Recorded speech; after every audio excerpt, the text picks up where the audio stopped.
Here's a very quick PD. It's not really a PD because my colleague isn't here, although he's standing right in front of me. Let's talk about what it means to be artsy. You know what it means to be artsy? Well, the Europeans treat their films like art because filmmaking is, to most, including myself, an art form. They know how to do it properly.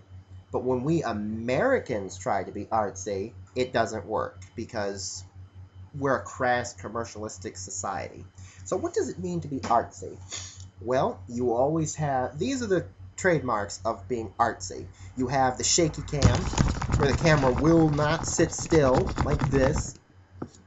That's something I really hate. You have the weird wide-angle close-ups of a person's face where it's like this. Yeah, Danny DeVito does this a lot in his movies when you look at something like Matilda. Did you ever see that, Nick? Matilda? Yeah. When we first see the Trunchbull, we see her ugly face in wide-angle close-up, where it's like, fresh meat, like that. That can work. I mean, seeing her face, that's the first time we see her face on camera. That's where it's done correctly. But, of course, they overuse it. And DeVito did a lot of that in Hoffa, too, where it's like, just this, ugh. It's just like, get away from me. Then you have those weird 360 shots around characters, like in The Dark Knight. Did you see The Dark Knight?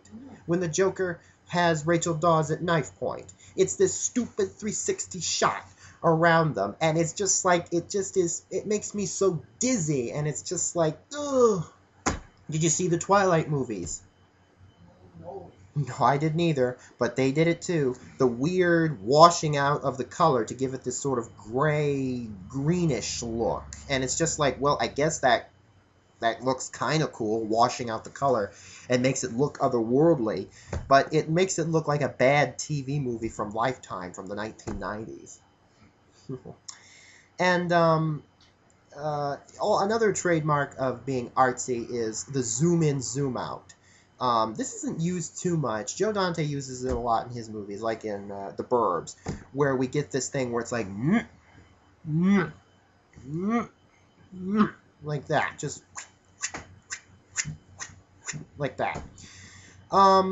Personally, I don't have a problem with movies that try to be artsy, but you can do it right and you can do it wrong.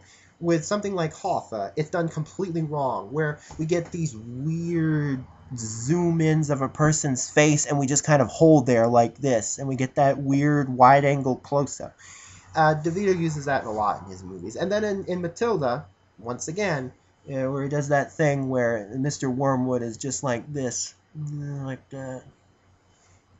And one trademark of being artsy that I very much detest is the shaky cam, like this. How would you like to watch something like this for like 5 minutes? They did it all the time. That was one big problem I had with The Dark Knight, because a camera that just would not sit still, and it just is so frustrating. That's all I have to say about movies that are artsy. There's actually a few more. I actually made a list, but those are the ones that immediately come to mind. Those are the trademarks. When you see the zoom-ins, the zoom-outs, the shaky cam, the weird wide-angle close-ups, the washed-out colors, the 360 shots. I think that sometimes people just throw these things in to look cool, and it kind of works in some cases, as I said, like with Matilda, but more often than not, it's just silly and forced. And as I said, since our sensibilities are different from, like, the Europeans, when we try to be artsy, it just doesn't work. We look like idiots. When you look at Matilda, you're looking at nothing but idiots. And they're showing you in their weird, wide-angle, close-up glory.